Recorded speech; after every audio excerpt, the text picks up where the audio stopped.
La chaîne Agapao Tabernacle Lubumbashi vous présente le micro Agapao, les prédications du pasteur Richard Kalengai en format audio. Enregistrer nos prédications.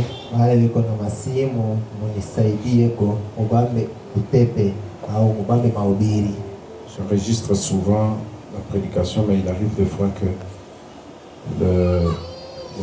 la tablette dérange.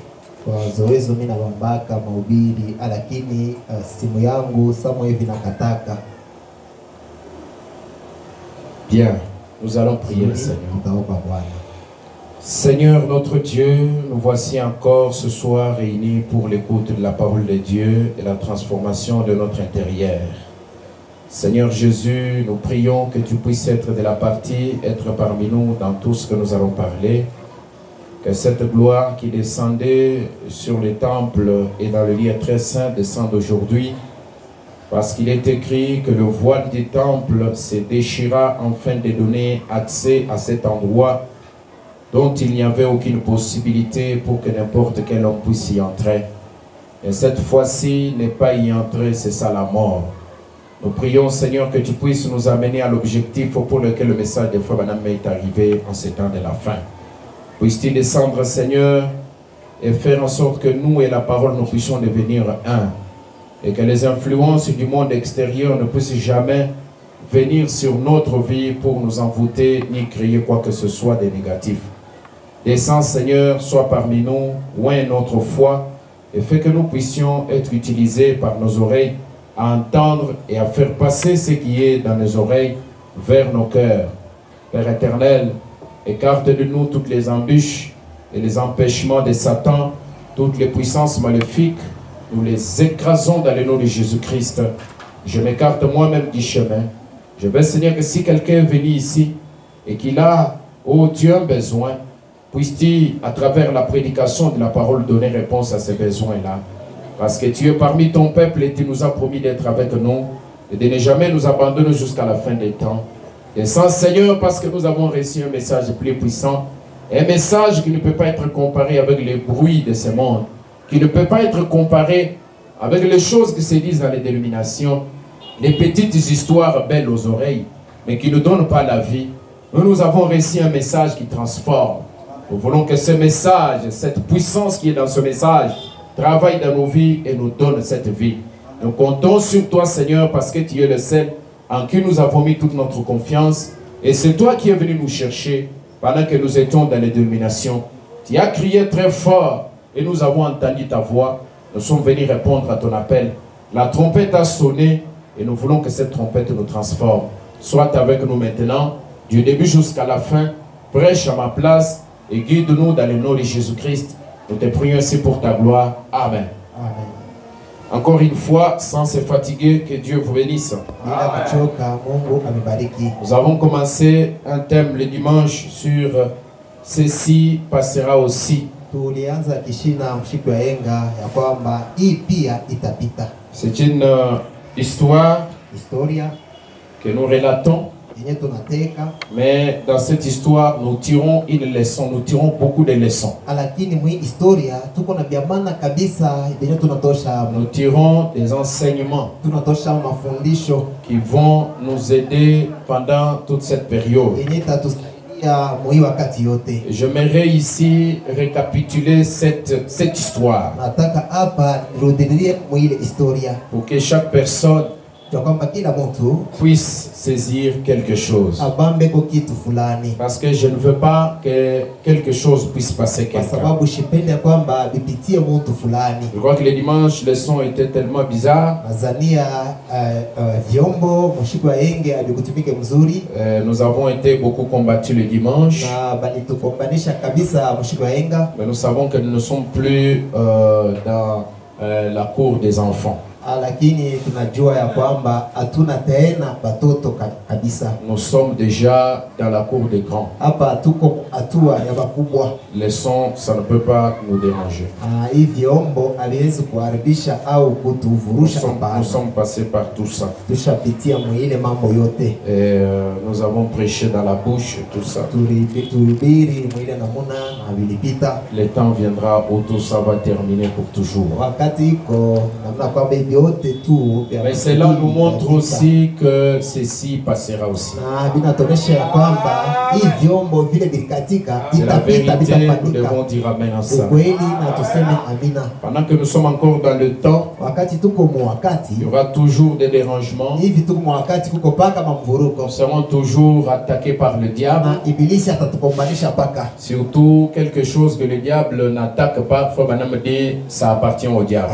Zaidi kama ibilisi ashikombanisha kitu ni kusema kitu kile ni cha shetani. Si vous voyez le diable attaquer une chose, kama unaona ibilisi akombanisha kitu fulani, ça veut dire que c'est une chose de Dieu. Manake kile kitu ni cha Mungu. Parce qu'il ne combat que Dieu. C'est ça son grand ennemi. Kwa sababu ibilisi yeye anakombanisha paka Mungu. Si le diable n'est pas à vos trousses, kama ibilisi ashikombanishe, c'est-à-dire qu'il est avec vous sur le même chemin, il est votre ami. Manake ni rafiki yako na mnafanyaka vyote mzuri kabisa. Alors quand on voit tout le temps le diable nous attaquer par tous les moyens qu'il peut utiliser, mara yote kama tunaona ibilisi mtukombanisha tu vitu vyote, au fond de nous-mêmes nous pouvons sentir ça fait mal, mais quelque part ça nous dit que ça c'est le diable qui combat Dieu. Ndani mwetu binapasha kulumiza moyo, lakini tujueni ya kwamba ibilisi anakombanisha paka Mungu. Vous savez, tout ce temps, si vous vivez bien, vous faites tout ce que vous pensez faire, tout ce qui vous vient. Si vous vivez comme le monde, le diable ne peut pas vous attaquer. Mais c'est quand vous changez de direction, quand vous commencez à suivre la direction que Christ a tracée, c'est en ce moment-là que le diable devient votre grand ennemi. C'est ce que nous sommes en train de voir. Mais ça ne nous perturbe pas. Parce que nous sommes sur un chemin de non-retour. Le chemin que nous avons choisi, c'est un chemin de l'éternité. Même si le diable nous attaque, nous voyons déjà la fin, l'aboutissement. Nous ne regardons pas ici.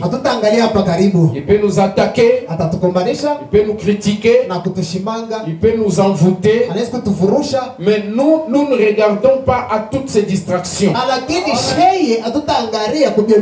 Nous avons le regard fixé vers celui qui rémunère tout celui qui les cherche.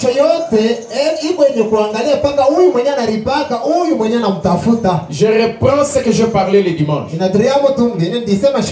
pour que tout le monde comprenne.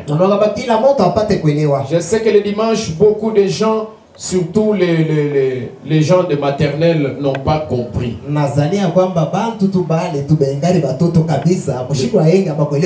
Je vous ai dit que ce que nous avons abordé, c'est l'université du message. Il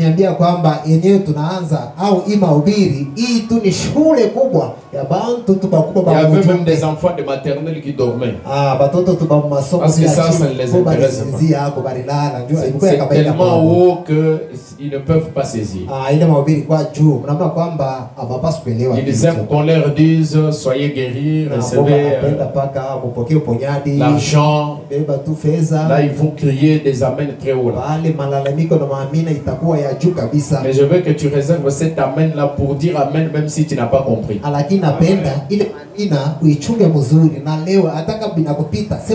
Même si tu n'as pas compris, la parole de Dieu, on la croit. Vous dites amen à ça? Amen. On ne cherche pas à scruter, à comprendre trop. Mais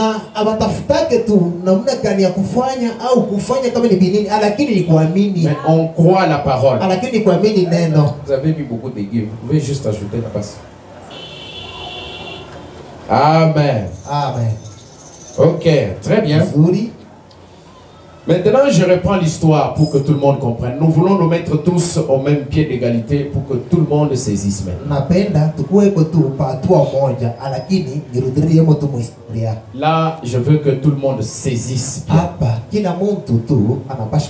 Je vais répondre non pas en lisant juste l'histoire, mais je vais passer directement à l'explication des termes clés. On peut tourner les tableaux pendant que je vais expliquer.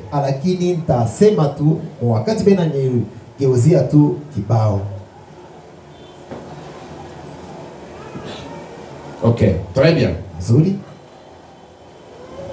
Il y a eu un roi qui s'adressa à sa cour, c'est-à-dire à son cabinet. Il dit, j'ai un projet. Je voulais me faire une bague, un anneau, comme celle que j'ai au doigt ici. Mais vous savez qu'il y a des anneaux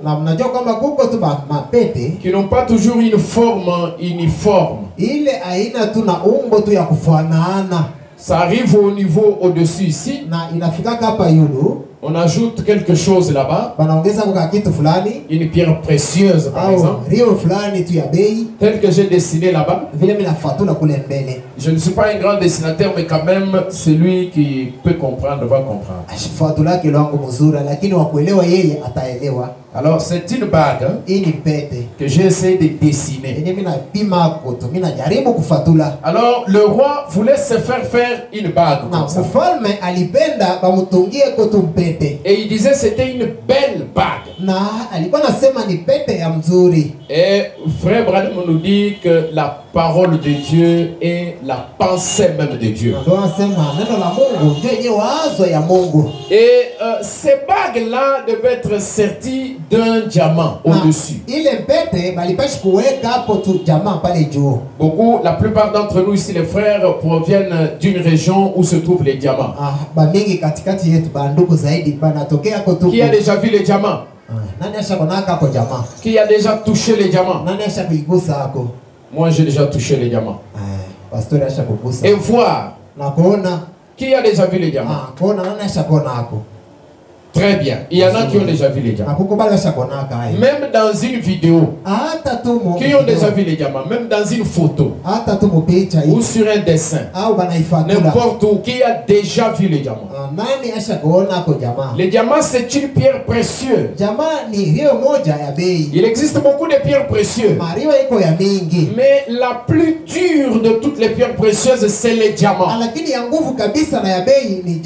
Et la plus brillante de toutes les pierres précieuses, c'est les diamants. Le diamant, c'est la valeur. Ça coûte cher. Et les diamants, vous pouvez en avoir peu comme ça, mais vous êtes milliardaire. N'est-ce pas? Ça, c'est ce que je dis, c'est la vérité. Ce n'est pas comme les cuivres. On crée ici des tonnes et des tonnes de cuivre. On vend, on trouve $1000.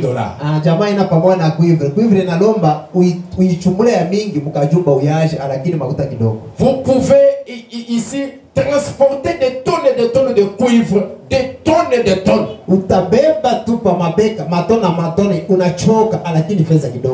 Mais l'argent, on vous fait sortir $2000, $5000. Mais vous pouvez avoir une boule de diamants comme ça, blanche, de bonne qualité. Surtout la pierre blanche. Vous êtes milliardaire. Alors le roi voulait concevoir une bague au-dessus de laquelle on devait attacher un diamant. Magnifique. Et le roi dit, sous ces diamants, je voulais y cacher un message. À l'intérieur, un message qui me serait utile dans une situation désespérée.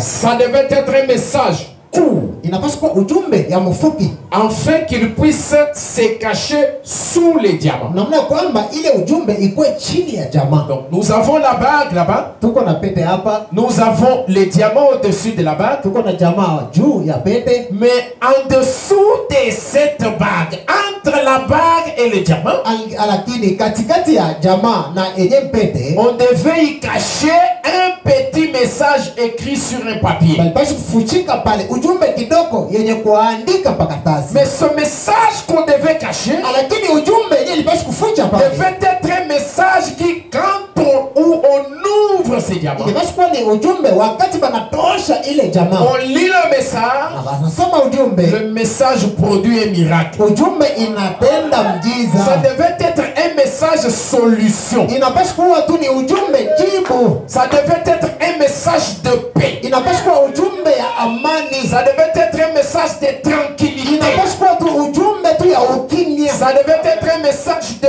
victoire. inapasha kuwa ujumbe ya ushindi, Ça devait être un message de bénédiction. inapasha kuwa tena ujumbe tu ya Ça mabaraka, devait être un message de transformation. inapasha kuwa tu ujumbe ya mabadiliko, Ça devait être un message du changement. inapasha kuwa tu ujumbe tu ya mabadiliko, Ça devait être un message paradoxe. inapasha kuwa tu ujumbe mastajabu au miujiza. Alors, il a consulté tous les sages de sa maison. Na akaenda kuzungumza na batu ba hekima wa mjumba yake, Il a demandé à ces gens, akauliza wale batu, faites-moi un court message munitungie ko au munipatie ko tu ujumbe qui kidogo, peut être en même temps petit et court, ile inapaswa kuwa tena kidogo na mfupi, et qui peut être aussi en même temps paradoxal. na ile inapaswa kuwa tena ya muujiza.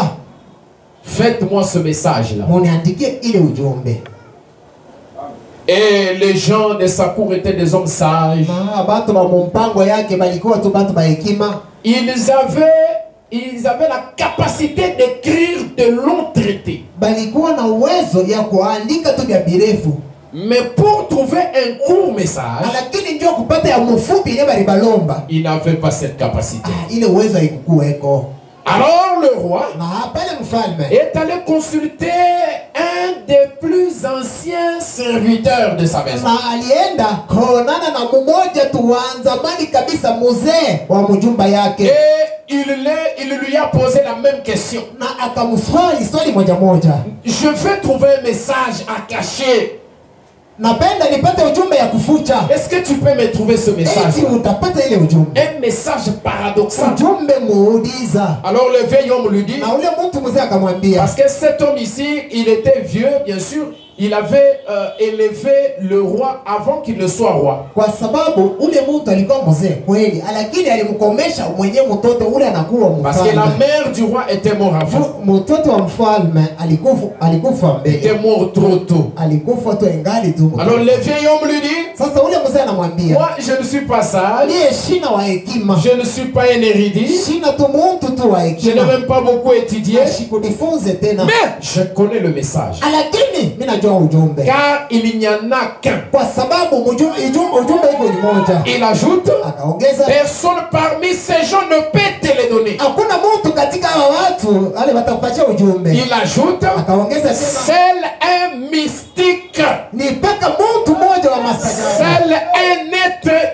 réalisé mpaka mtu mwenyewe ule anapaswa kutimiza, peut te confier ce ndio message. mwenye atakupatia ujumbe. Durant ma longue vie au palais, Na katika mashiko yangu yote mwa hii ujumbe j'ai afanya, rencontré toutes sortes de gens. na mimi nilikutana na bantu bakwachana, Et même j'ai rencontré une fois un mystique. na mara moja nilishokutana na mtu wa mastajabu, Il faisait partie des invités de ton père qui était le roi. alikuwa mmoja mwenye baba yako alialika. Alors, Sasa avant que ce mystique ne parte, kabla ya huyu mtu wa mastajabu il m'a kuenda, fait un cadeau en me révélant ce message. yeye alinipatia kwa tu kado mukunifunulia ile yenye ujumbe, Comme reconnaissance saa yenye shukurani de tous les services que je lui ai kwa accomplis. makazi ambayo ndimutendea. Et qu'est-ce que le vieil homme a fait? Sasa ule mzee alifanya Il nini? a écrit le petit message sur un bout de papier. Yeye aliandika message kidogo pa ile katasi, Il a plié ça. akakunja hayo, Il a caché ça. akafucha hayo, Il a scellé ça. akachapa Et hayo il a donné au roi. na kumpatia mfalme. Et quand le roi prend le papier, Na wakati mfalme anachukua ile l'homme katasi, sage lui dit, ule mtu wa Attention, ne l'ouvre pas maintenant. Alléluia. Ne l'ouvre pas maintenant. Garde le secret. Mais il y aura un temps où ça sera important que ce message soit ouvert. Quel est ce temps-là? C'est lorsqu'il n'y aura aucun issue. Lorsque tout le reste aura échoué. Quand il n'y aura plus aucun espoir. C'est en ce moment-là que tu vas ouvrir le message. Et ce moment-là arriva plus vite. Le roi se retrouva destitué. On lui a fait un coup d'état. Les ennemis ont commencé à le pourchasser. Il est allé en courant sur son cheval. Il s'est retrouvé dépouillé de sa royauté. Il a couru à travers la forêt. Et les ennemis suivaient. Il entendait le bruit des sabots de leurs chevaux. En courant plus vite, il est arrivé au bord d'une falaise. Là où il n'y avait plus d'issue. Là où il n'y avait plus d'espoir. Là où tout avait échoué. À la fin des âges de l'église. À la fin où les dénominations avaient terminé. C'est là qu'il s'est souvenu qu'il y a un message qui était scellé dans cette bague. Quand il a ouvert le diamant, parce que pour ouvrir la bague, il fallait ouvrir d'abord le diamant. Pour connaître ce qui était caché sous le diamant, il fallait ouvrir le diamant. Et je peux vous dire ce soir que c'était un diamant à cette face et à cette coin. Est-ce que vous dites amen? Ce soir je veux que ça pénètre bien. Est-ce que nous sommes ensemble? Nous disons la même chose, mais cette fois-ci d'une autre façon. Quand il a ouvert le diamant, il a ouvert le papier, il a lu le message. Au moment ultime, au moment qu'il fallait. Quel était le message? Ceci passera aussi. Immédiatement quand il a lu ça, le paradoxe s'est produit. Les ennemis dont il entendait le son des sabots ont disparu tout d'un coup. Ils se sont perdus dans la forêt. Et tout était parti. Il y a eu un calme. Une paix qui a envahi son cœur. Et à ce moment-là, le même message a continué à résonner dans son cœur. Le paradoxe a continué encore. Qu'est-ce que le roi a fait? Il a reconstitué son armée. Il a retrouvé le trône. Il est revenu roi à cause du message paradoxal qui était caché sous la barre. Alléluia. Et pendant qu'il était là, tout le monde était en train de se réjouir. Et les armées étaient en train de faire des garde-à-vous. C'était une véritable fête. Le vieil homme lui dit, la deuxième chose, tu dois ouvrir encore la barre. Pendant qu'il y a la gloire, pendant que tu as la bénédiction, pendant que tu es élevé, pendant que tout va bien, ouvre encore la barre. Ben non. Mais ici je ne suis pas désespéré. Il dit non, ouvre la barre.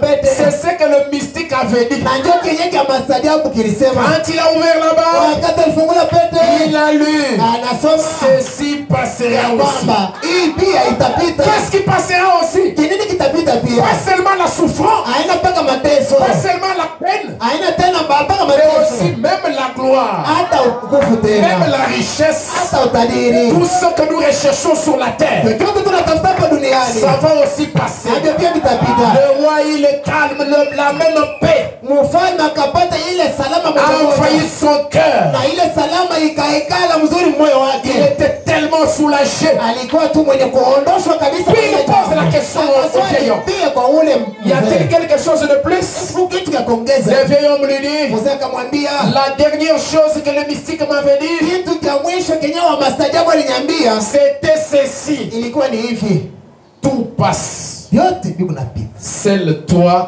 subsiste. mpaka wewe ndio utajama.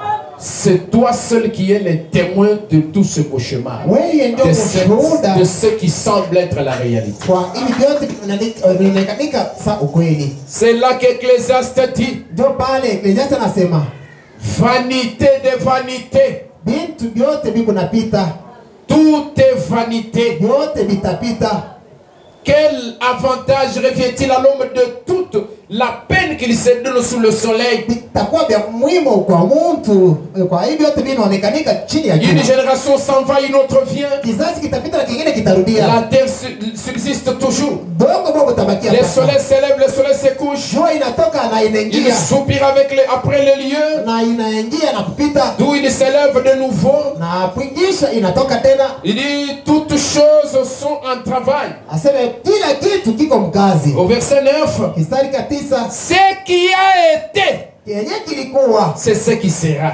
kile kilikuwa ndio kenye kitakuwa, Et ce qui s'est fait, na kenye kilifanyika c'est ce qui se fera. na ndio kenye kitafanyika Il n'y a tena. rien de nouveau sous le soleil. Hakuna kipya chini ya jua. S'il est une chose dont on dise, Kitu kile nasema vois ceci, c'est nouveau. angalia hiki ni kipya. Cette chose existait déjà Kile kitu kilikuyaka dans hapo les siècles qui nous ont précédés. wakati tu yenye kupita, On ne se souvient pas de ce qui est ancien. na atukumbuke yenye Et kupita, ce qui arrivera dans la suite na ile itafika kisha ne laissera pas de souvenirs chez ceux qui vivront plus tard. haitakuwa ukumbusho kwa wale bataishi. Donc tout ce que nous voyons aujourd'hui comme nouveau n'est pas nouveau. Chochote tunaona leo sa kipya ana kipya. Tout ce que nous voyons aujourd'hui, Vitu vyote tunaona leo c'est simplement la répétition de ce qui avait été. mpaka mambo inaisha kufanyika kisha inarudia. Tout ce qui a été, Ile vyote vyote vile vilikuyaka c'est ce qui sera. na ndio venye vitakuya hako, Et ce qui est, na kile kiko hako leo c'est ce qui a été. na ndio kenye kilikuyaka hako.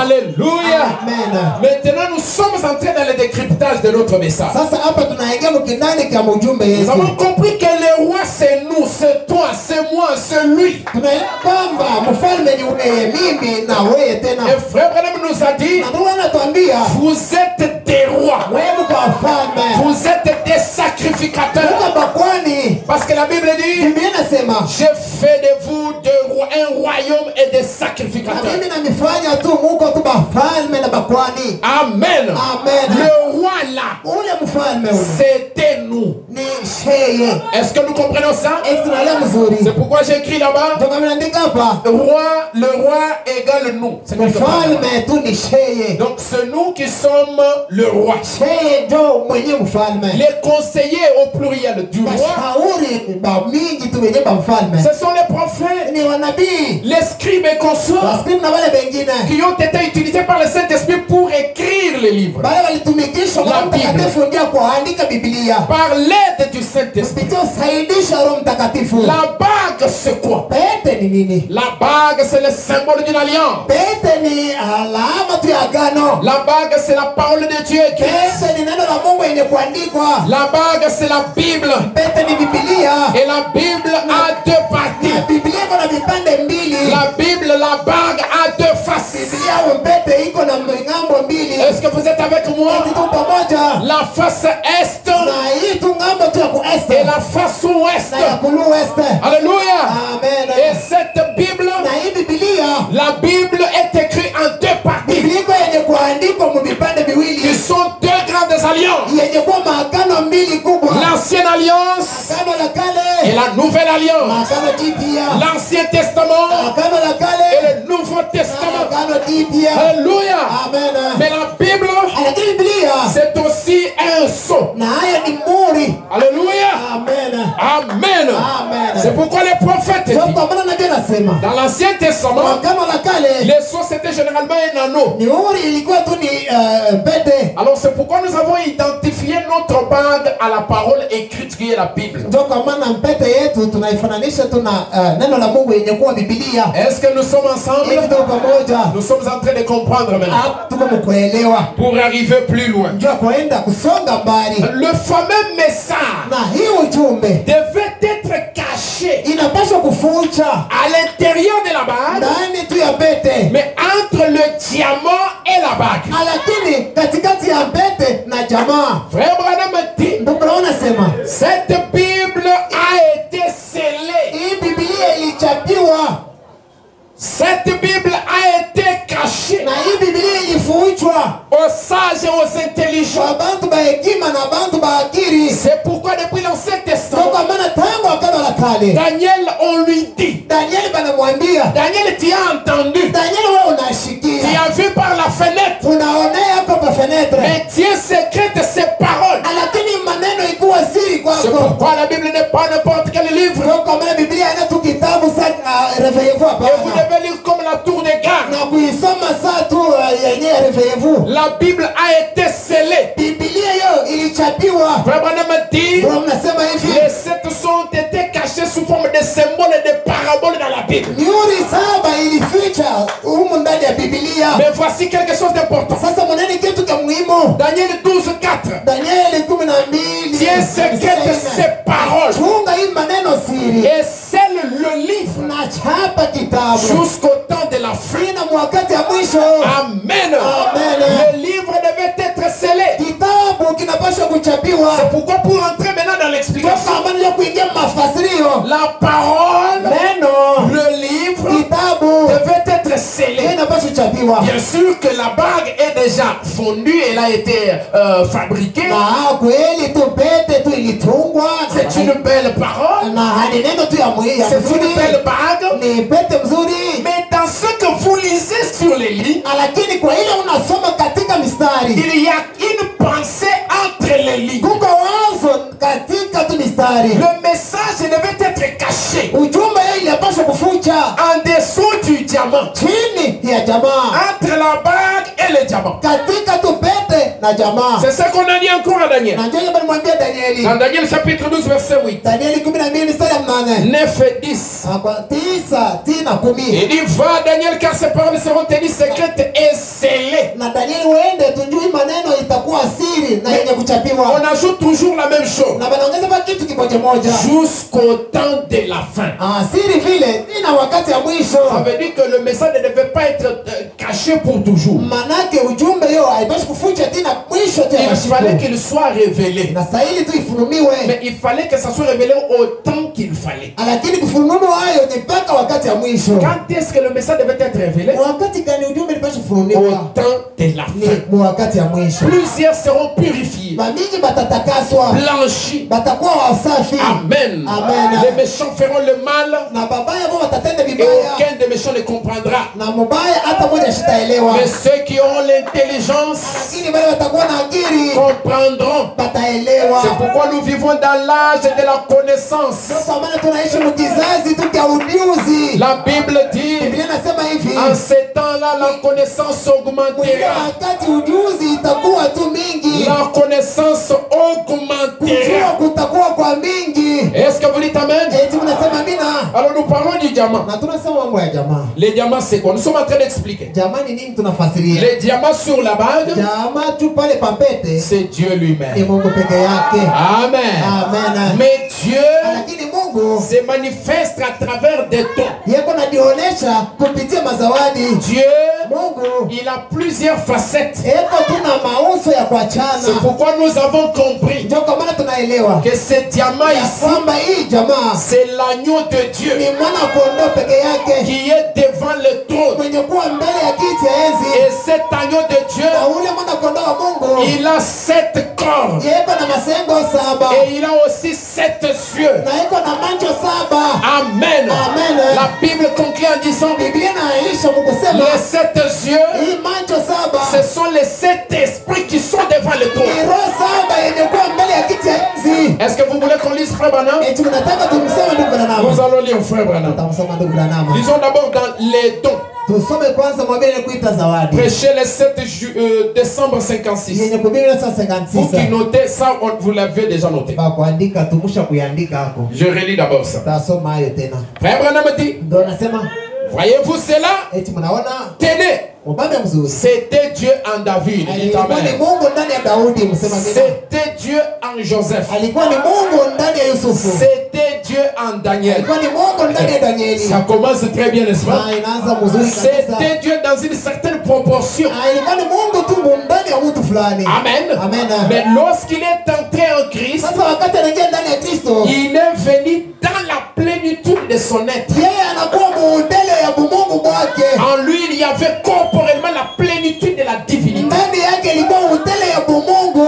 Tout l'esprit de Dieu demeure en lui. Roho yote ya Mungu ilikuwa ndani ya Yesu. C'est comme ceci. Iko hivi. Et pendant qu'il se manifeste, Na wakati iko anajionyesha, celui-ci va se disputer avec celui-là, huyu batakokotana na mwingine. disant, as-tu parlé en langue? Mkusema eti anasema lugha, Ou as-tu prophétisé? eti anatabiri. Eh bien, c'est là que les gens sont complètement embrouillés sur ce nom. Ndio pale bantu bako na vurugwa kabisa kupitia ile zawadi. Voyez, l'un d'eux dira, Na mmoja wa ule mmoja parce que tu ne fais pas ceci, tu n'as pas la chose. jua ufanye hivi kumbe hauna na kiamuhimu. Comme tu ne fais pas ceci, tu n'as pas la chose. Ufanye hivi kumbe hauna na Mungu ndani mwako. Est-ce que toi tu as le Saint-Esprit? Eti kuna roho wewe kuna Roho Est-ce Mtakatifu. que tu as déjà parlé en langue? Eti ushasemaga mlugha. Non, je n'ai pas encore parlé. Tu n'as pas encore le Saint-Esprit. Kumbe hauna na Roho Est-ce Mtakatifu. que tu as déjà prophétisé? Eti ushatabiri. Oh non, je n'ai pas prophétisé. Ah, tu n'as pas le Saint-Esprit. Kumbe hauna na Roho Mtakatifu. Non, moi je parle seulement en langue, je ne prophétise pas. Kwa mimi nasemaga mlugha kumbe Ah, tu n'as pas la chose. hauna na Roho Mtakatifu. Non, ce n'est pas ça. Hapana, haina vile. Frère Branham me dit, Ndio nasema tout ça, ce sont les dons vile vyote ni mazawadi qu'un seul Dieu donne. yenye Mungu mmoja iko Le même napeleka. esprit l'a produit ce don. Roho moja iko na leta ile Vous mazawadi. pouvez avoir l'un sans avoir l'autre, Wewe unaweza kuwa na zawadi moja na una na nyingine. mais c'est le Saint-Esprit qui donne ça, qui distribue ça. Lakini Roho Mtakatifu ndio yeye anakabuli yenye mazawadi. Frère Branham continue. Ndio anaendelesha. Et Frère Branham me dit, Ndio anasema il dit, eh bien vous vous trompez à ce na propos. mzuri mnalanda kabisa kwa ile maneno. Dieu Mungu est comme un gros diamant. yeye kwa saa jamaa mnene. Écoutez bien, Sikiliza mzuri. écoutez, Shikia. afin que vous puissiez vraiment comprendre ceci. Namna kama upate kuelewa hii maneno. Dieu est comme un grand diamant. Mungu eko saa hii jamaa mnene. Et tout diamant a une brochure. Na jamaa yote inekalaka paka iko na ngala. Amen. Amen. Ce sont des petits sillons à l'intérieur. Inekalaka tu na Un diamant a des ébréchures. jamaa inekala pa na tumwangaza tu Ces grands diamants, ule jamaa mnene. exposez-les à la lumière Uiweke tu kujua. et les grands rayons de lumière Na hii tu jua tu ipike. émanent de cela. Na hiyo Vous itangala. savez, les diamants, même si c'est la nuit, vous pouvez les voir. Unajua jamaa Ce que j'ai dit là est la vérité. Ceux qui ont fait les diamants savent ça. Wale banaacha kujua jamaa. Les diamants, ça se voit même la nuit. Jamaa hata mshimu takiona. Parce qu'ils brillent. Ndio iko na ngala. Nous, quand on marche après la pluie, Shehe kama tunatembea kisha mvula kupita. qu'est-ce qu'on fait souvent? Tunafanyaka Quand vous marchez après la pluie là-bas, tunatembea kule tu. Upoligoni kule. qu'est-ce que vous faites? Unafanyaka nini? Vous avez toujours les yeux par terre. Macho iko chini uone tu mwangaza. Et des fois, vous pouvez voir chilangilangi. Nakupika mumancho. Mara nyingine tu kile Unarudi. kitu tu kilangilangi. Unapika visijui wasema Unaangalia mbele. unaangalia Ça peut être le diamant. hii. Parce que le diamant brille. Juu jamaa inaangalaka. Même si c'est le noir. Hata kama ni Parce kweusi. que si c'est le diamant noir, Hata kama ni jamaa ya mweusi. ça brille aussi. Hiyo iko naleta paka mwangaza. Caramel, kona, Caramel au kona. daba daba. Hata daba. Ça sont des termes Ile ni misemo ya qui sont kule. connus par les propriétaires du terme. Bashino basha kujua hii maneno. Alléluia. Amen. Amen. Amen. Le frère madame dit, Ndio anasema la lumière va, les rayons vont vont sortir de ces diamants. ile mamwangaza itatoka kwa ile jamaa. Et ce sont là des messagers de Dieu. Ile ndio benye bamjumbe ba Mungu. Le diamant, Jamaa c'est Jésus-Christ. Yesu Kristo. C'est Dieu lui-même. Mungu peke yake. Dieu, il est comme un grand diamant. Sema Mungu akasema jamaa mnene. Parce que la nature nous enseigne. Kwa sababu viumbili vinatufundisha. Quand vous regardez le diamant, wakati tunaangalia jamaa, un gros diamant, jamaa ile ya mnene, on le taille. na banaichomboa. Les lumières commencent à sortir dans toutes les faces. Mwangaza au manuri itaanza kutoka tu. Branham dit, ce sont là des messagers de Dieu. Des dons. Tout cela renvoie au même Dieu. Le diamant qui est Dieu est composé des messagers. C'est pourquoi notre diamant qui est sur la barre, ce diamant-là, il a 7 coins. Il a 7 faces. Ce diamant-là, il a 7 esprits. Ce diamant-là, c'est l'agneau de Dieu. On sera dit à Dieu. Le diamant a 7 faces. C'est l'agneau de Dieu qui a été immolé. C'est pourquoi la Bible dit, dans le 1er chapitre 5 verset 6, il dit, je vis au milieu du trône. Au milieu du trône. Et des 4 êtres vivants. Et au milieu des vieillards. Un agneau qui était là comme immolé.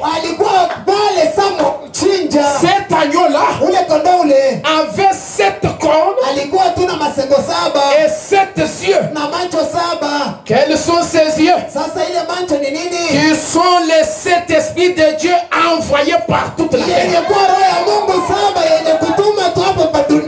Ce n'est pas fini.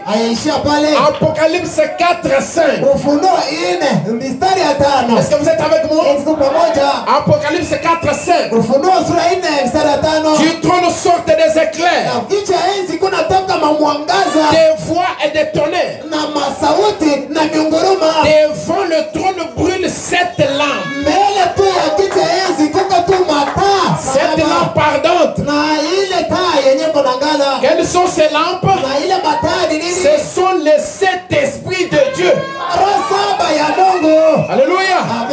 Ce sont les 7 yeux, 7 cornes. Maintenant ce sont 7 lampes. Alléluia. Et nous avons là-bas un diamant qui a 7 coins et qui a 7 faces.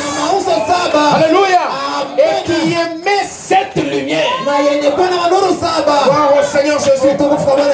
Ce diamant, c'est toujours un seul diamant. C'est toujours Dieu. C'est toujours Christ. Il n'y a pas 3 dieux. Il y a un seul Dieu et qui se manifeste en plusieurs fonctions. Et devant le trône, il a 7 esprits qui se manifestent. Il a 7 faces qui émettent 7 lumières. Il a 7 chandeliers qui ont plusieurs 7 lampes. Il a 7 églises dans lesquelles brillent 7 étoiles. Mais qui est au milieu de tout ça? C'est un homme. C'est l'agneau. C'est Christ qui marche dans les 7 églises. Alléluia. Il est lui-même composé de ses propres messagers. Amen. Est-ce que nous sommes ensemble? Ça, c'est le message de Frère Branham que je vous prêche. Apocalypse chapitre 1 verset 4. Jean aux 7 églises. Jean aux 7 églises qui sont en Asie. Que la grâce et la paix vous soient données de la part de celui qui est,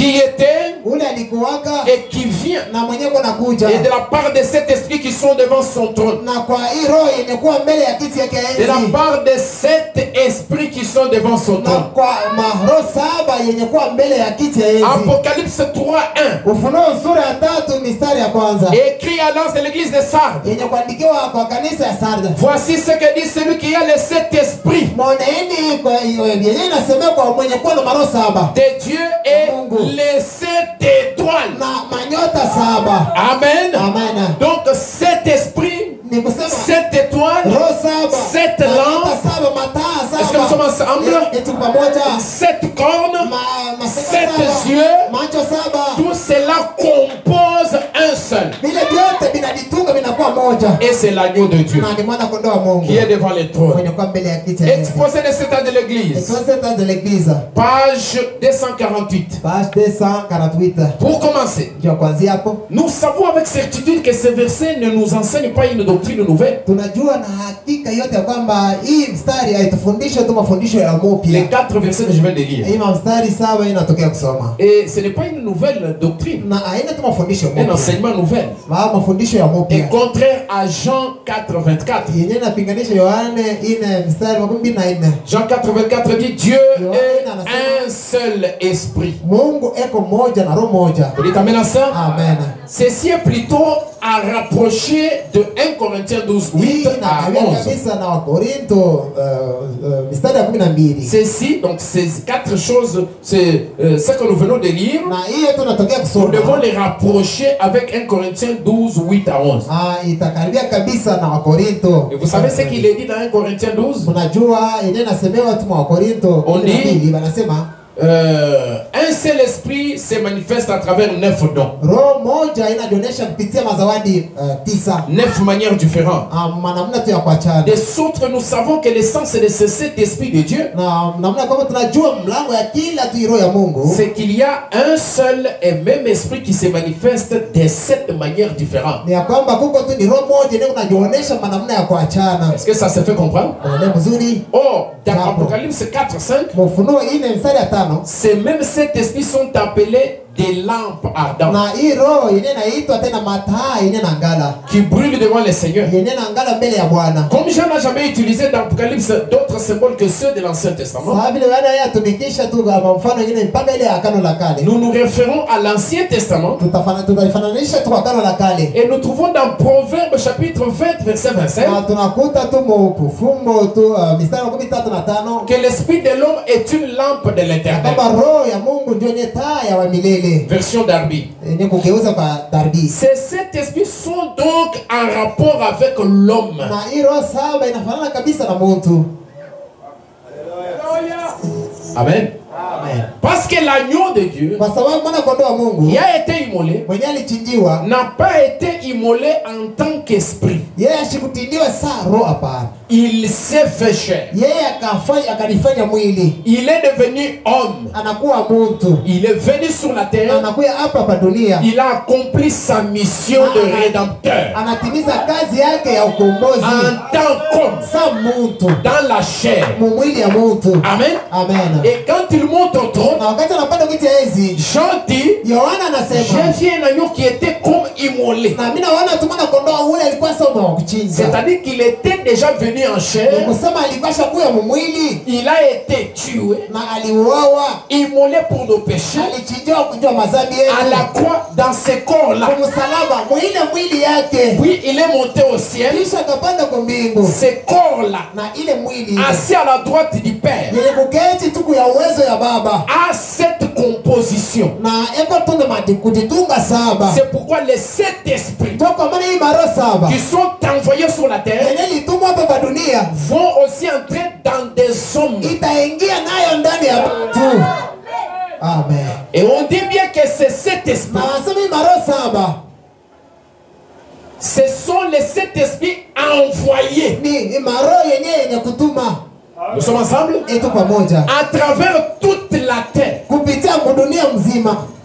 Est-ce que vous dites amen à ça? Eti mnasema amina? Ce sont, frère Branham nous vient de nous dire, Bwana anataka kutuambia quand nous revenons au diamant, wakati tunatoka kujamaa, il dit que c'est cette face-là, asema ile mauso yote ces sawa lumières qui émanent de ce diamant, yenye manuru au mwangaza inatoka kujamaa, ces lumières-là sont des messagers. hiyo ni pa mjumbe, Ce sont des dons. ni mazawadi, Ce sont des hommes. ni bantu.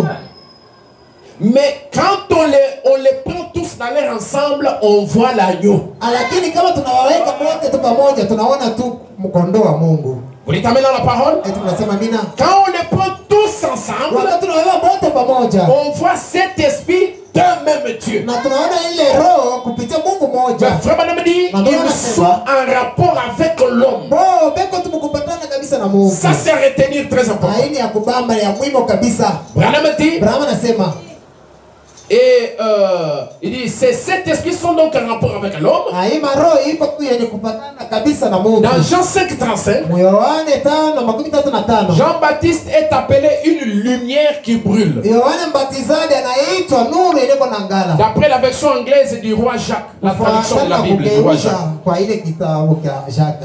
La Bible. Kupitia Biblia. Traduction de la Bible du roi Jacques. Ya mfalme Jacques. Et la traduction exacte, na kugeuza tu kwa kweli, en fait, est une lampe qui brûle. Ni taa yenye kuna ngala. Dans Apocalypse 5:6. Ufunuo 5:6. Apocalypse chapitre 5 verset 6. Ufunuo sura 5:6. Les 7 esprits sont aussi désignés comme 7 yeux. Hii maro 7 yenye banaita ya macho 7. Nous avons lu ça. Dans Zacharie chapitre 4 verset 10. Car qui a méprisé les jours des petites choses, ils se réjouiront des 7 là. Ils se réjouiront ces 7 là. Et verront les plombs dans la main de Zorobabel. Les plombs là, c'est dans d'autres traductions, on parle de le niveau. Les niveaux ici, niveau, c'est notre niveau. Si niveau yi bana yenga kana yo, bana pima yefi bana weka niveau. Batalikuta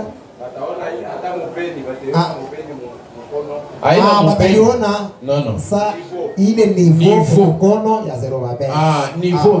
Il y avait un niveau là-bas. Niveau kopale yenye bananyorosha na kibumbashi. Il est niveau, il est voilà. Et ici on parle du plomb. Na hapa pia nasema mambo ya plomb. Et c'est Zacharie chapitre 14. Zacharie sura 14. Ils verront les niveaux ils verront le plomb dans la main de Zorobabel. Ils verront le plomb dans la main de Zorobabel. Ce sont là les yeux de l'Éternel. Ça c'est Zacharie 4:10. Nous avons 2 yeux, mais l'Éternel a 7 yeux. Les dénominationnels ont dit Moussa Sawame Sunkama. Est-ce qu'il y a 100 âges de l'église? Oh non! Il y a 7 âges de l'église dans lesquels l'agneau doit bien voir. Et dans cet âge de l'église où nous vivons, nous avons reçu l'œil de Dieu. L'œil de Dieu, c'est frère Branham. Que tu le veuilles ou pas, l'œil de l'agneau dans ce temps de la fin, c'est frère Branham. L'action que frère Branham pose, ce sont les actions de l'agneau pour aujourd'hui. Ce qui sort de la bouche de frère Branham est exprimé par l'esprit de l'agneau pour aujourd'hui. Donc l'agneau agissant aujourd'hui par frère Branham, c'est ce qui nous donne la vie éternelle. Alléluia. Il n'y a pas 2 messages. Il n'y en a pas 3. Il n'y en a pas 8. Pour 7 ans, il n'y a qu'un seul message. ce message-là na ile ujumbe est le résumé de tous les messages. na ndio yenyewe na Biblia yote na Ce message-là na hii ujumbe est la révélation ni ufunuo de toute la barque. ya yenye pete mzima, La révélation ufunuo de toutes les ya alliances. maagano yote, La révélation ufunuo de la Bible ya entière. Biblia yote mzima, De la parole cachée. neno ni kufucha. Amen. Amen.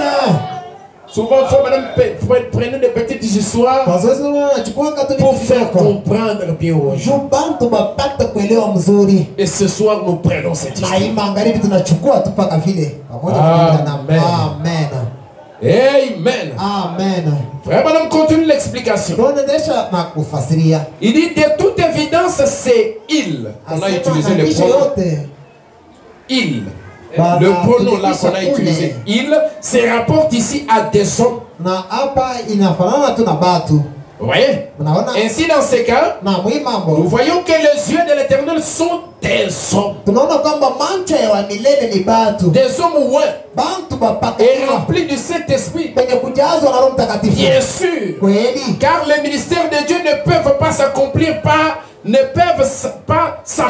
par la puissance de l'homme. kwa sababu huduma wa milele haiwezi kutumika, itatimizika mpaka kupitia mtu. Non.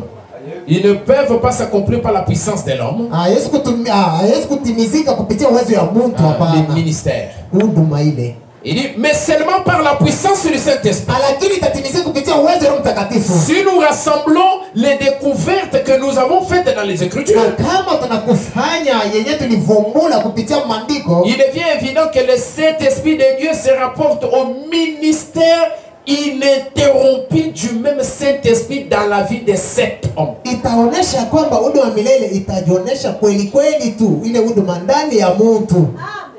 Non.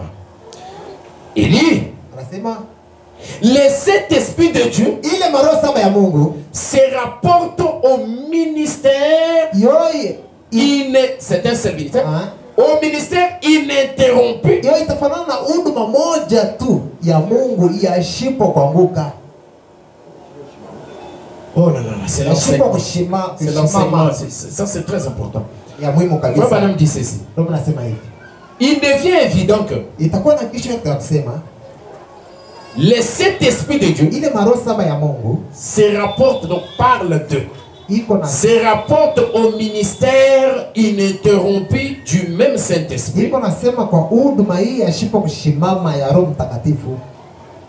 Ça signifie, donc ça Non, veut non, non, parler, hein, ça se rapporte Na inamaanisha au ministère kwa huduma qui ne s'interrompt pas ile aishimamake du même Saint-Esprit ya Roho Mtakatifu moja moja dans la vie de cet homme. mu maisha ya huyu muntu Non. ya batu saba Avec lesquels Dieu s'identifie très étroitement. kupitia baba benye Mungu ako najionesha.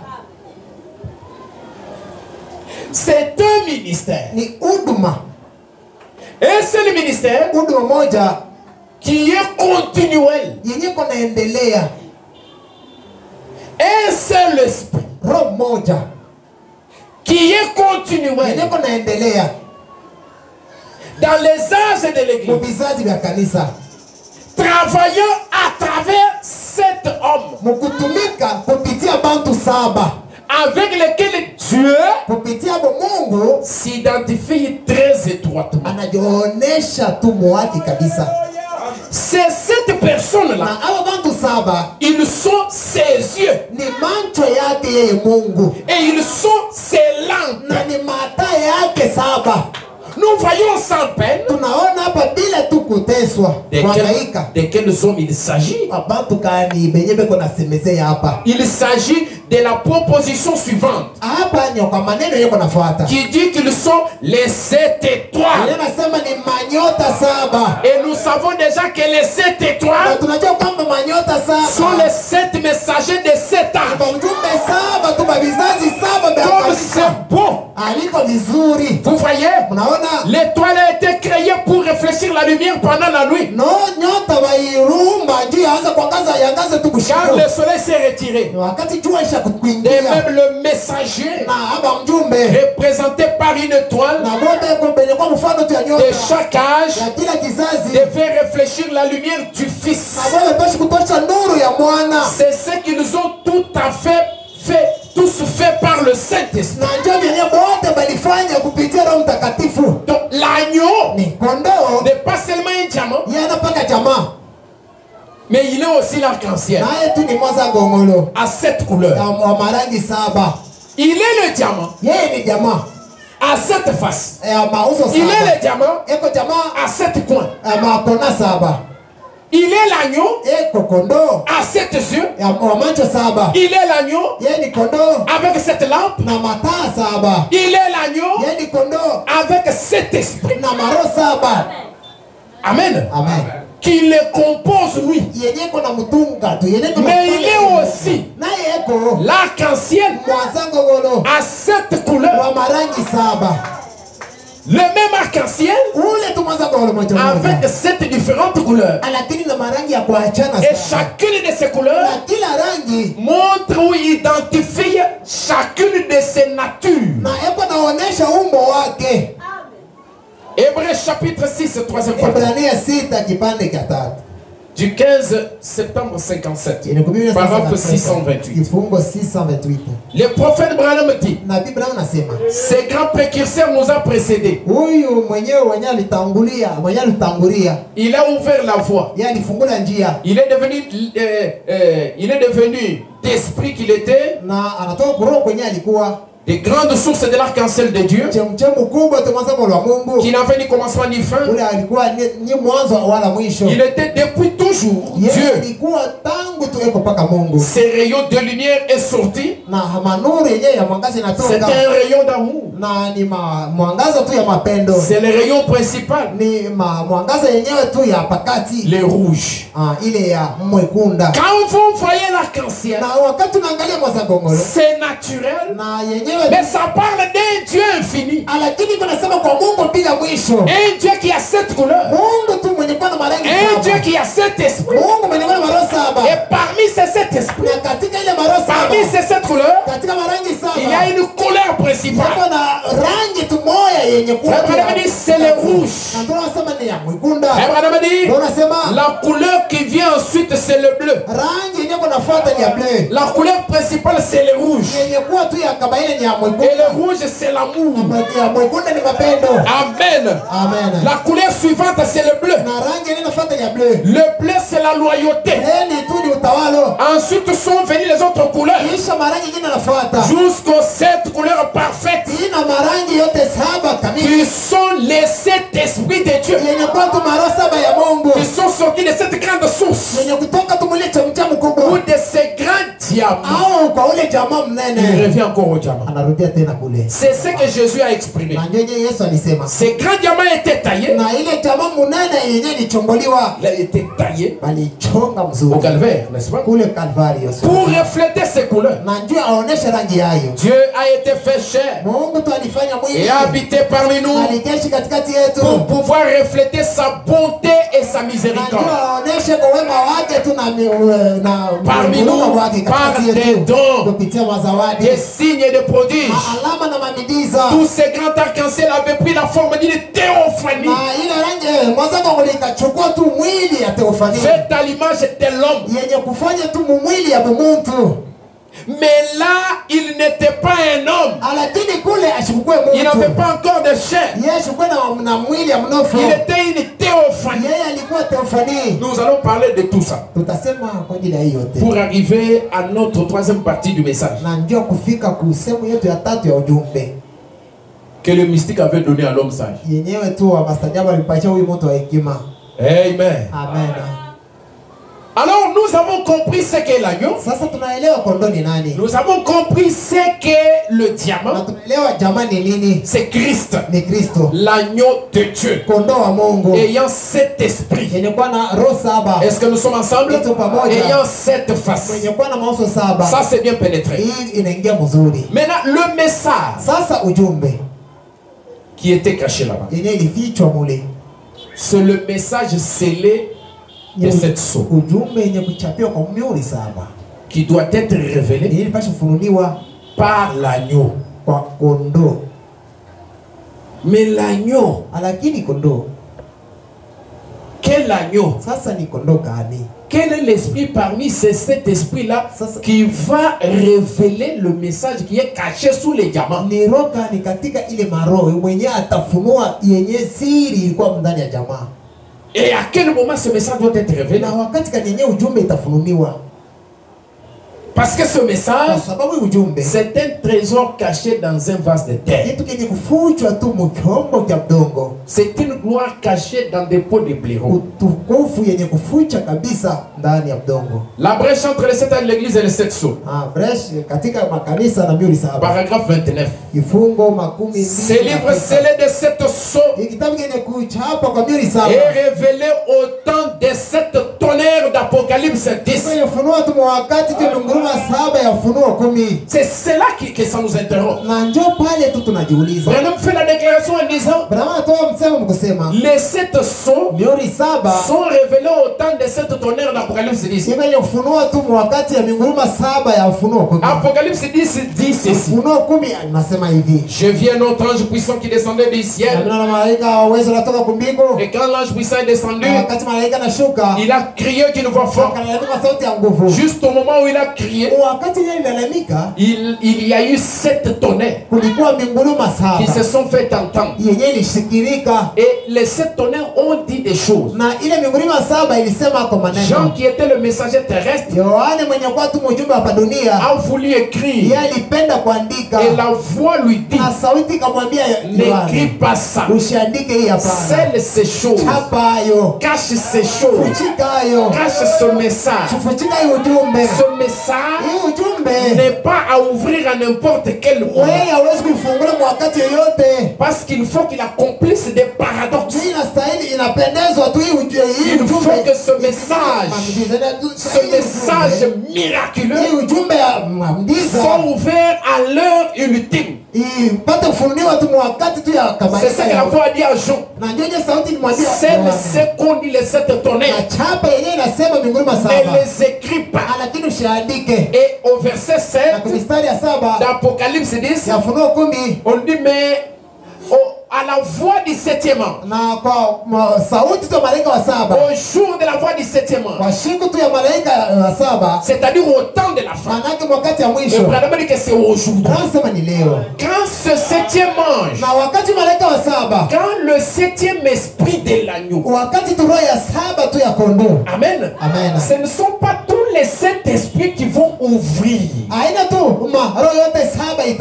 Ce n'est pas toutes les faces du diamant qui vont dévoiler le message.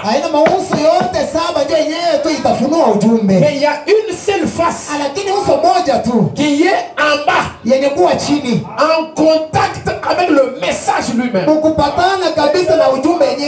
qui ouvre le message, qui ouvre les sceaux qui sont cachés.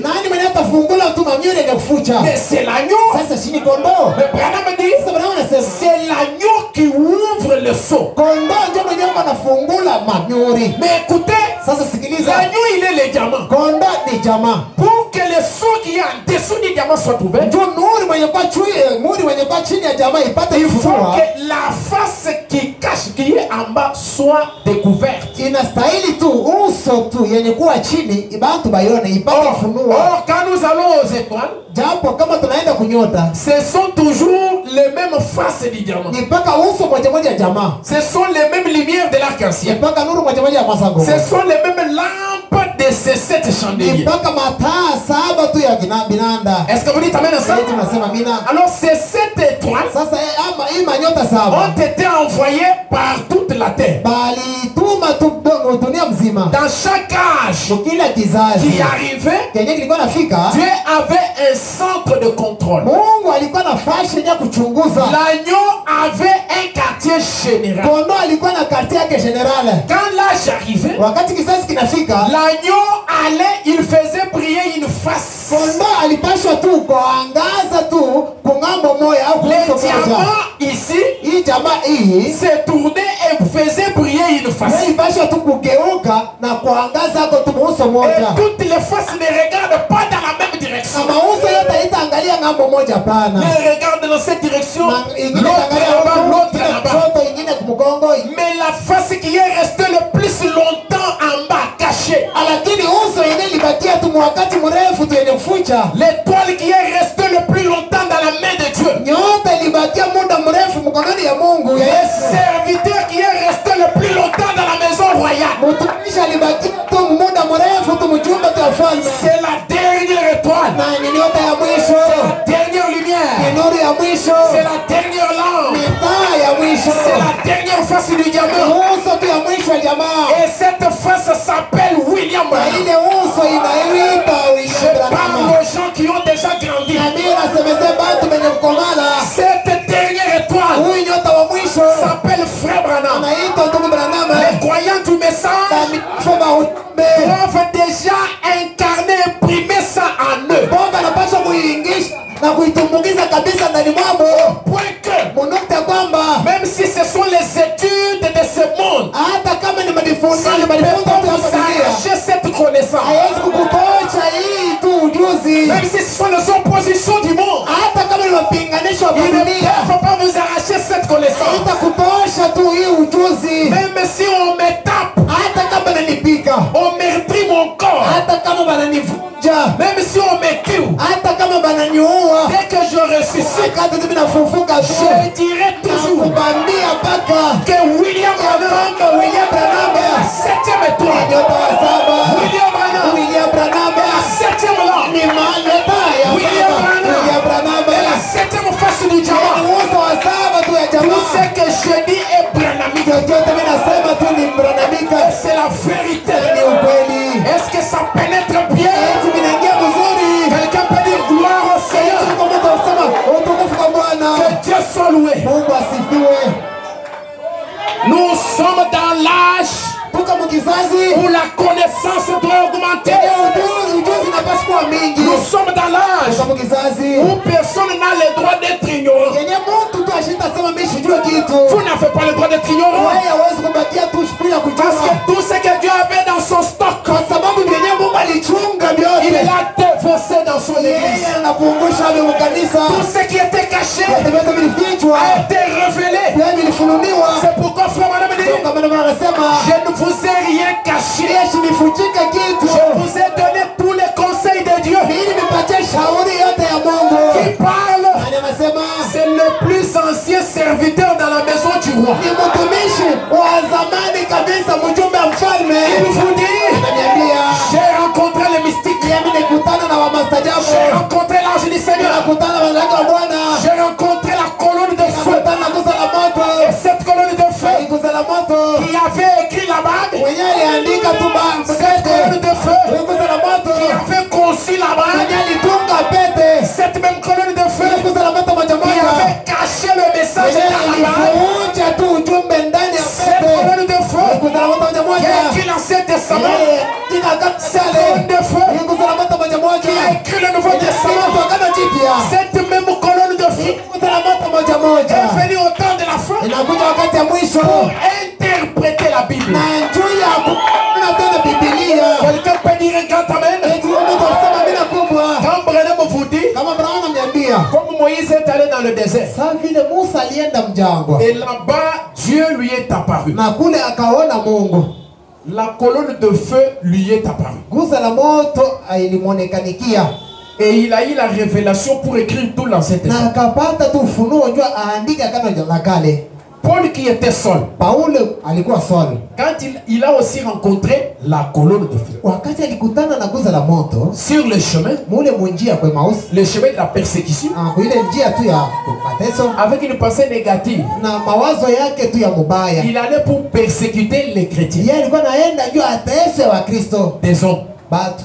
Il pensait qu'il était en train de servir Dieu en persécutant ses hommes. Yeye aliwazia kwamba anamtumikia Mungu mukuteswa tu ba Kristo, Mais une lumière forte le frappe. lakini nuru kubwa ilimupika, Il tombe par terre, akaanguka chini, il se relève, il avait. akaanguka kipofu. La voix lui dit, Sauti namwambia, Saul, Saul, Saul, Saul, pourquoi me persécutes-tu? juu ya nini unaniteswa? Celui que Saul était en train de persécuter, c'était les hommes. Mwenye Saul alikuwa anateswa ni batu, Mais la voix lui dit, lakini sauti namwambia, pourquoi me juu ya persécutes-tu? unaniteswa mimi. Vous comprenez ça? Nashika vizuri? C'est pourquoi je me souviens d'un message. Ndio kwa mimi nakumbuka ujumbe moja. Pour vous dire Ndio toujours kuniambia paka que Dieu est un homme. ya kwamba Mungu ni mtu. Dieu vit dans l'homme. Mungu anaishi ndani ya mtu. Le frère Branham dit, Ndio anasema, il dit, anasema comme la colonne de feu hivi guza la moto a écrit l'Ancien Testament. inaandika Agano la Kale. Moïse est allé dans le désert. Musa kaenda mjangwa Et il a eu la révélation. na akapata funuo. Où est-ce qu'il a trouvé la Genèse? Sasa mwanzo yenyewe aliipata Moïse wapi? n'était pas là au commencement. Wakati yenyewe ya mwanzo. Mais où est-ce que alikuja. Moïse a eu toutes ces idées-là? Au commencement, Dieu créa ceci, la terre était forte et vide. Où est-ce que Moïse était là? Pale Mungu alikuwa anaomba yeye ashukuye kwa, lakini amepata wapi? La colonne de feu lui a dicté. Guza la moto inamwambia vya kuandika. Paul vient. Paulo anakuja. Il n'a même pas vécu avec Jésus. Yeye ashikuishi pamoja na Yesu. Il a seulement entendu parler d'un certain Jésus Yeye alishikia kwa tu maneno ya Yesu qui a été crucifié. mwenye alisulubishwa. Il commence à combattre cette nouvelle religion. Yeye anaanza kumaanisha tu ile dini La mpya. colonne de feu le frappe. Guza la moto inampika. Il se relève. Analamuka. Branham dit il est allé dans le désert. Brasa wakaenda mjangwa. Le désert d'Arabie. Jangwa ile. Et là il a fait 3 ans. Na akafanya kule miaka 3. Quand il est revenu, Wakati alirudia, il n'était plus les mêmes sols. Yesu kwa swali moja moja. Il a commencé à faire sortir des choses Anza kutosha maneno qui étaient semblables à ce que les apôtres qui avaient vécu avec yenye Jésus ilifanana na batumwe bale baliishi pamoja na Yesu. prêchaient eux aussi. Na yeye tu alianza kuhubiri. Ce n'était pas un homme. Haikukuwe mtu. C'était Dieu à travers l'homme. Ilikuwa ni Mungu ndani ya Et Branham dit Mungu. comme les deux là Na ndio nasema vile wale bawili ont pu avoir cela. na balipata ile tu ufunuo. Et chacun a parlé du mariage et du Na divorce. kila mtu akasema tu mambo ya kuunga Ils ndoa ont na kufunga. résolu la question du mariage et du Na divorce. Mungu alileta jibu tu ya ndoa na kufunga ndoa. Il dit est-ce que Dieu ne me permettrait-il pas aussi Asema eti Mungu ashita nusu mie pia. d'aller dans le désert? Tena mjangwa. Il dit Tixon c'est un désert. Setikisoni mjangwa. Sur le plan spirituel, Mahali tu ya kiroho. il y a le prosélytisme. Na kuka watu ile mambo. Les gens qui s'arrachent des brebis. Bantu bako na nyanganya C'est tu. un désert. Ile ni jangwa. Est-ce que Dieu, Eti Mungu après m'avoir envoyé à Tixon, kisha unituma kule kutikison. ne me donnerait-il pas aussi Eti ashita nipatia mie pia de vous pardonner? ya kumis. Amen. Amen. Branham est allé prendre le pardon. Branham anaenda kubeba usamaha.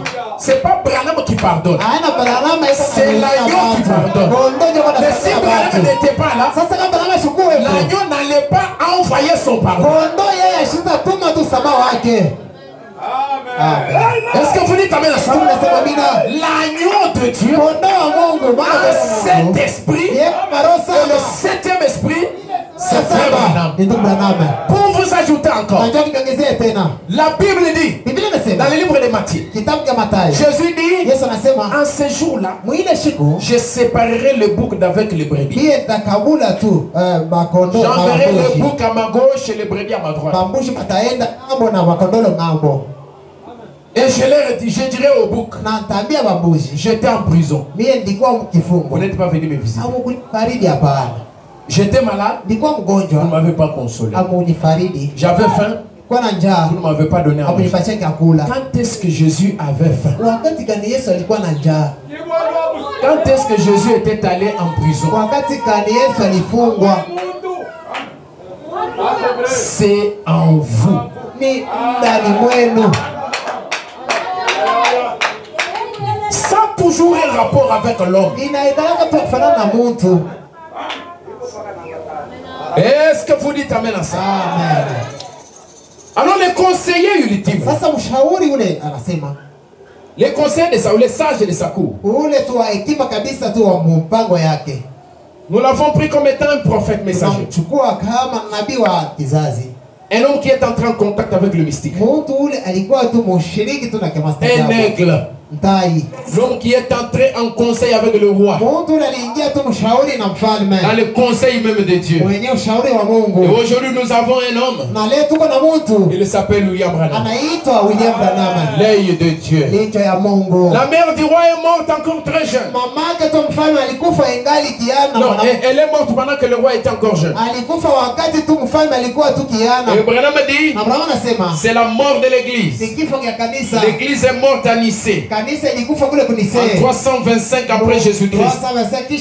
Nous avons lu dans le chef-d'œuvre 113. Et c'est serviteur qui a élevé le roi jusqu'à ce qu'il a accédé au trône. Ce sont des messagers qui ont élevé, qui ont continué à élever le roi. L'église l'épouse. Mais pendant tout ce temps, ce n'était que des réformes. Jusqu'au temps où le messager prophète du temps de la fin vient participer à l'intronisation du roi lui-même. L'adoption du roi. Le messager est là. Le messager du temps du soir, c'est lui qui amène l'épouse dans l'adoption. Est-ce que vous dites amen à ça? Amen. C'est pourquoi notre message à nous, c'est l'adoption. Vous dites amen à ça? Amen. Et frère Madame dit, la justification, tout le message précédent, sanctification, baptême du Saint-Esprit, toutes ces choses-là sont les œuvres du même Saint-Esprit. Mais la sommité de cette œuvre, la perfection des perfections, c'est lorsque cet homme qui est baptisé du Saint-Esprit,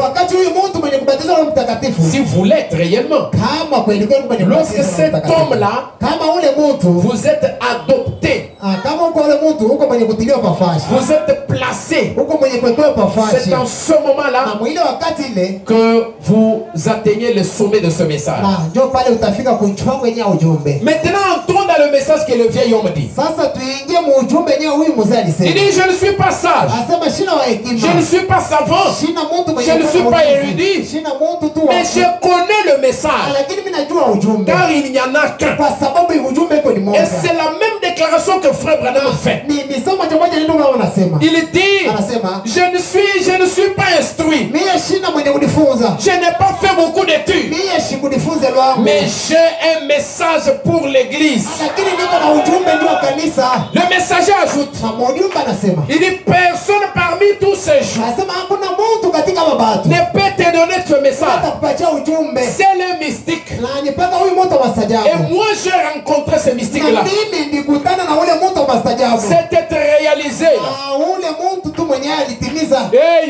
Amen. C'est lui seul qui est digne d'ouvrir le seau et d'en rompre le seau, d'ouvrir le message et de décoder la pensée du message.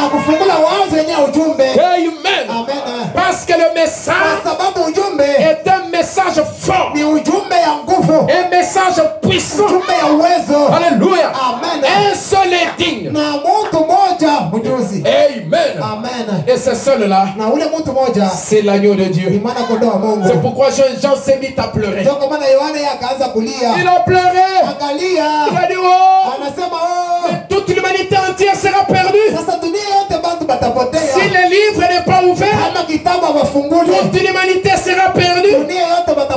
Il n'y aura aucune possibilité. Oh, qui est digne?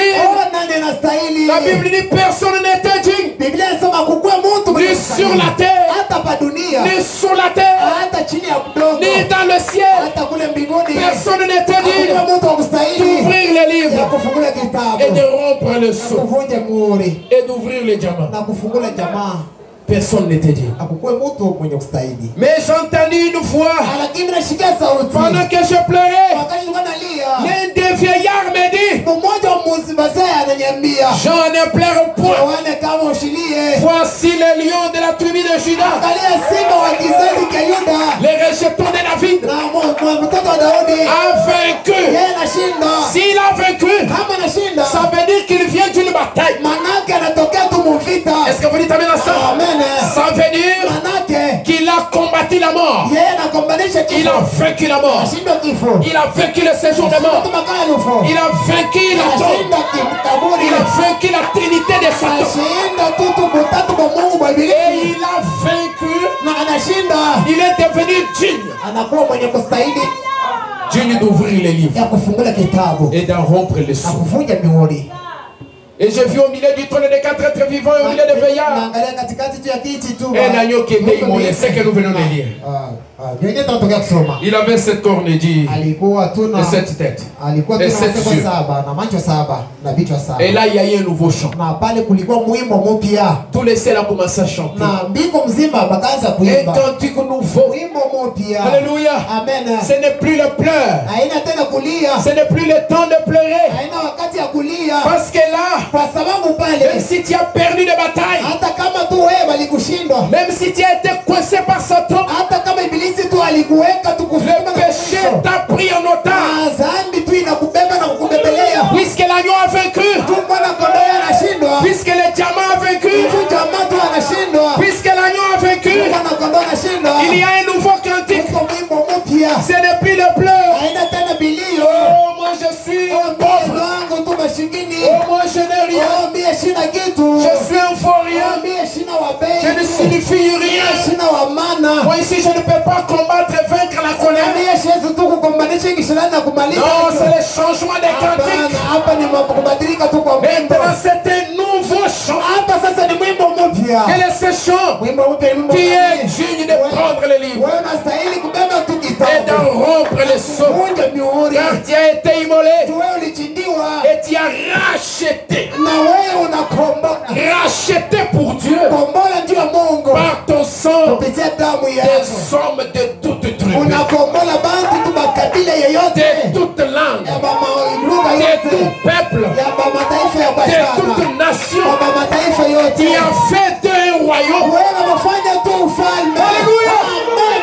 C'est là que nous devenons des rois. Na ndio pale tunakuwa bafalme. Tu les as adoptés. Wewe tunabatiliwa Tu les tunaweka as bafalme. placés dans leur position. Wewe tunaweka tumshimama C'est mzuri. un nouveau chant. Ili mwimbo mpya. Nous sommes des rois. Tuko bafalme. Vous savez, lorsque le message a été ouvert, Unajua wakati tu ujumbe ilifunuliwa. lorsque le diamant a été décollé, Wakati tu jamaa aliondoshwa kwa pete. le roi a pris le chemin de retour vers le trône. Akachukua njia tu na kurudia tu. Le message qui était caché, Ujumbe nilifucha. lorsque ce message est découvert, Wakati ujumbe tu bado tunaifumbula. lorsque les sons sont dévoilés, Wakati mamuri tu inafunuliwa. c'est le temps de la restauration. Ni wakati tu ya kurudisha kila Lorsque les kitu. sons sont ouverts, Wakati mamuri inafunuliwa. les rois que nous sommes, Mfalme hivi tiko. nous prenons le chemin du retour Tunachukua njia na kurudia. pour retourner à la royauté, Ndio kurudia tu mfalme. pour retourner au placement du Fils. Na kurudia tu mkweko kwa mwana. Nous héritons de la gloire Na tutariti ufalme. et de la bénédiction du Fils. Baraka tu ya mwana. Est-ce que vous dites un grand amen? Amen. Gloire soit dit à Jésus. Tukufu kwa Yesu. Le message de frère Branham, Ujumbe tu Branham. c'est un message de Ni restauration. ujumbe tu ya C'est un kurudisha. message paradoxal. Ni ujumbe tu ya kiamastajabu. Il a été révélé. Yenye ilifunuliwa. Est-ce que vous croyez qu'il a été révélé? Eti mnaamini kwamba tu Moi, ilifunuliwa. je crois que les sept tonnerres sont révélés. Naamini kwa moyo wangu ya kwamba mamuri saba Je le répète encore une fois. na kurudia mwa la pili. Les sept tonnerres sont révélés. Nguruma saba hivyo Je ilifunuliwa. le dis la troisième fois. Kwa mara tatu tena. Les sept tonnerres sont déjà révélés. Nguruma saba hiyo iko ilifunuliwa. Et frère Branham il a exposé de cet âge. Na ndio anasema mzee sana kanisa. Page 320. Hapa 320. Il dit ce sont ces vérités mystères Anasema ni ima ukweli siri. qui ramèneront littéralement les cœurs des enfants au Père. Yenye itarudisha mioyo ya watoto kwa baba. Et le cœur, Na mioyo c'est c'est la foi. Quand vous lisez Malachie 4, peut-être vous n'avez jamais remarqué ça. Si on avait le projecteur, on allait tous le découvrir. La Bible dit, prenez vos Bibles, verset 6. Il ramènera le cœur. Est-ce que vous dites amen? Il ramènera le cœur. Lisez ça, c'est au singulier. Il ramènera le cœur. Il n'y a pas deux fois. Il n'y a pas trois fois. Il y a une seule foi qui a été transmise. Une seule fois pour toutes. C'est cette foi-là qui a été falsifiée, qui a été mélangée, qui a affaibli la puissance de la parole. Et lorsqu'au temps du soir, Élie le prophète vient, le travail d'Élie, l'esprit d'Élie, c'est de rétablir d'abord l'autel. Il rétablit les désordres. Il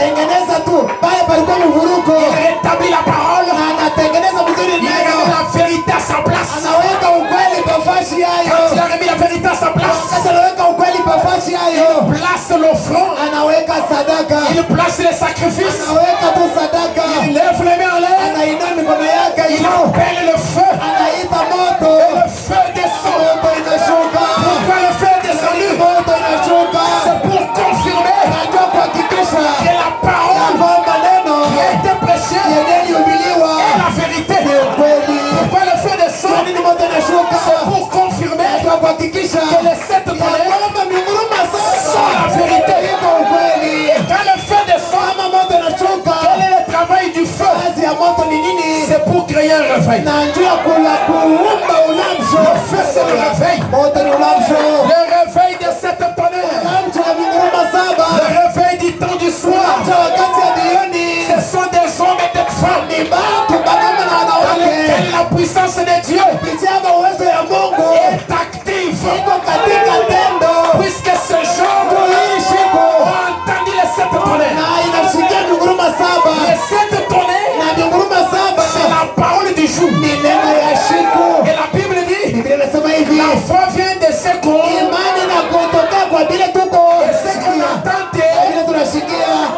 la parole de Dieu. La foi d'aujourd'hui, c'est la foi qui provient de cette tonnerre. Vous ne pouvez pas me dire que vous croyez le message et les 7 tonnerres ne sont pas révélés. Vous êtes simplement perdus, vous ne connaissez ni le nord ni l'occident. Si Dieu a dû avoir l'amabilité d'envoyer un messager, c'est-à-dire il a un message. Alors si les 7 tonnerres ne sont pas le message amené par le messager du temps du soir, alors ça ne servira à rien d'envoyer le message. Le messager venait avec un message. C'est pour ça qu'on l'appelle ange. Ange, ça veut dire messager. Il est porteur de message. Est-ce que vous êtes à ça? Quand on ouvre les diamants, la face cachée du diamant entre en contact avec le feu. Elle commence à briller. Et en ce moment-là, le message qui est en dessous peut être ouvert. La parole qui était cachée peut être dévoilée. Est-ce que vous dites amen à ça? C'est pourquoi dans ce message qui est paradoxal, nous n'avons pas le droit de pleurnicher. Nous avons plutôt le droit de chanter un nouveau cantique. Quel est ce nouveau cantique? Ce n'est plus le cantique de pleurnicher. Amen. Si tu souffres, ceci passera aussi. Si tu es malade, cette maladie va passer. Même si c'est le Covid-19.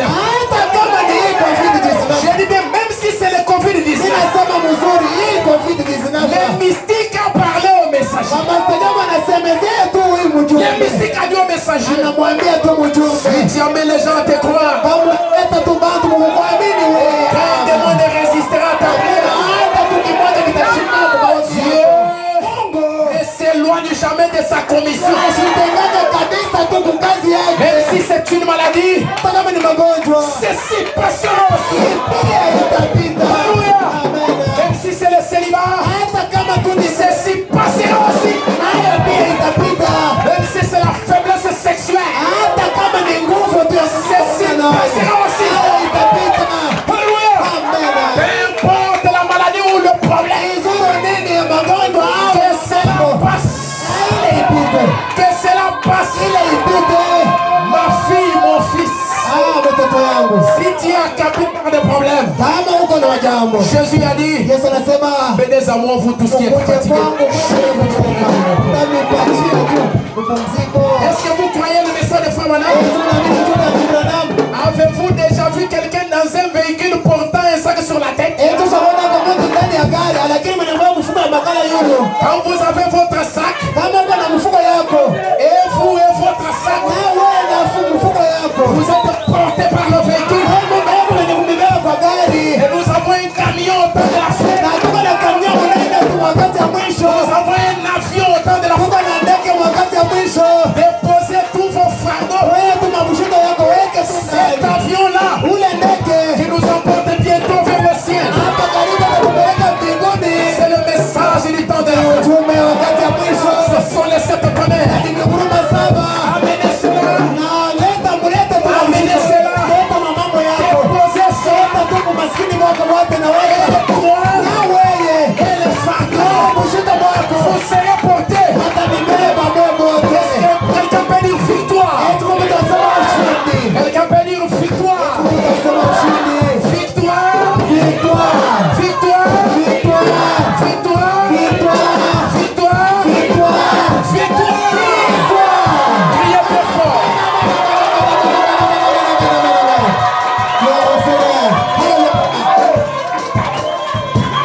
Gloire à Jésus. Aucun esprit ne peut résister dans la présence de l'agneau. Aucun démon ne peut résister dans la présence de l'agneau. Si l'agneau ôte les péchés, il ôte aussi les malédictions. Il ôte aussi les paroles de malédiction qui ont été placées sur toi. Les titres de propriété est descendu au temps de la fin. Le message caché sous les diamants, c'est le message du troisième boule. Le troisième boule détient pouvoir. Le troisième boule, le troisième boule, c'est une puissance. Le troisième boule est capable de créer. Il a créé les écureuils. Il a ressuscité le petit poisson. Il a fait chasser la tumeur qui était dans le ventre de la femme de Frère Branham. Le troisième boule a donné la vie éternelle aux enfants naturels. Et cette troisième boule, c'est pour l'épouse. Cette troisième boule, c'est la parole prononcée.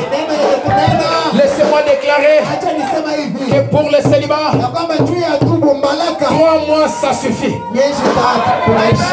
Je le déclare pour tout le monde, mais il y a quelqu'un à qui je le dis.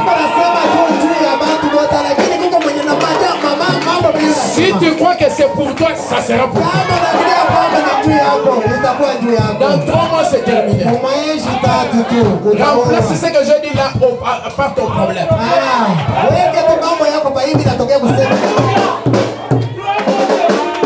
Si c'est le Saint-Esprit, reçois le Saint-Esprit.